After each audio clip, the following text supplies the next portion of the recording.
Greg is one of those people who is like really comfortable in their own skin. Like he's fine no matter where he is or what he's doing. He always has a good time, and he never has a bad day. Greg is always like nothing ever bothers him. Everything's always fine. He's really tall. He's a very down-to-earth person. You know, there's nothing fake about her. What you see is what you get. This kind of love, it's what I dreamed about. Yeah, it fills me up. Well, baby, it leaves no doubt.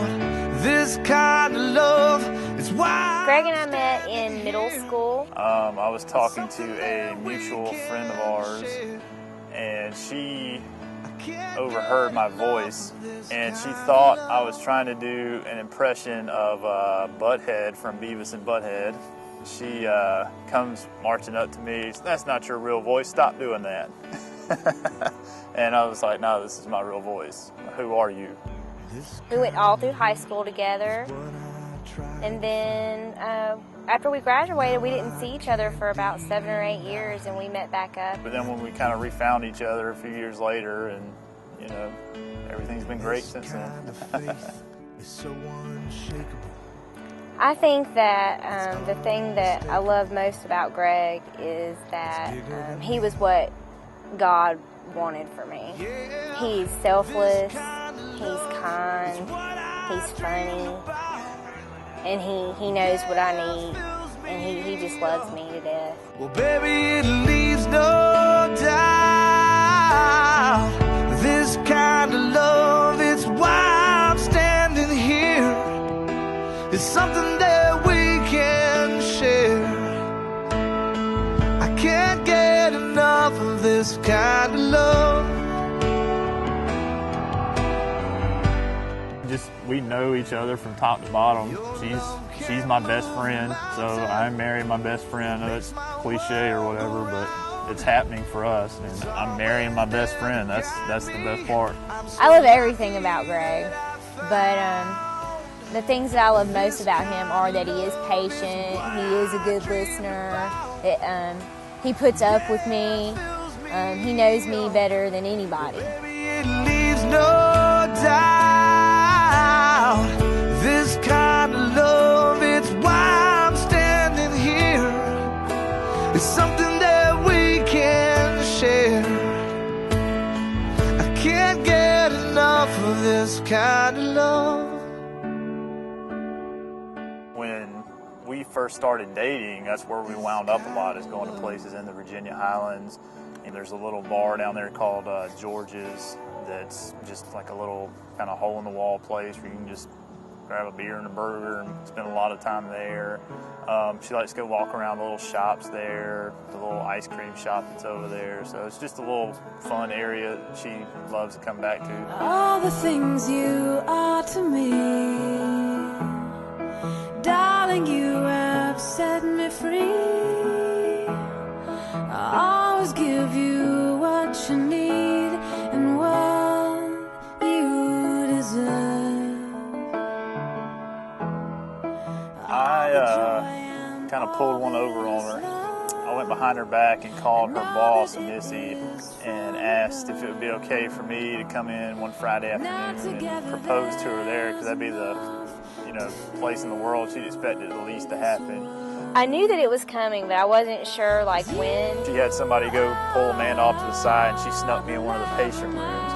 And then Missy went and got Amanda. And my boss was like, "You need to hurry downstairs. There's a patient room 5. We really need you." And I'm like, "Okay." So I ran in there. And so I was sitting in there with my ring, and I've told her this, like the whole time wasn't nervous at all up until I got into that room. I was like, "Oh man, it's too late now. I got to do it." And he's sitting on the exam table. And I'm just like, "What are you doing here?" I'm like, "Are you sick?" And I was like, "No, I've got a question I want to ask you." And then as I started getting down on my knee and everything, pulling the ring out, her face got all flushed. And I'm like, "Oh my God, you're not going to do this here, are you?" I was like, "Yes, I'm going to do this here." And then he got down on one knee and proposed to me, and I was like, "Oh my gosh." I was so surprised.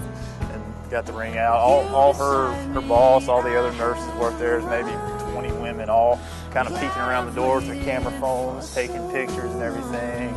So I got down and asked her, "Will you marry me?" She said yes. All the one for me. You are the love of my life. You are the love of my life.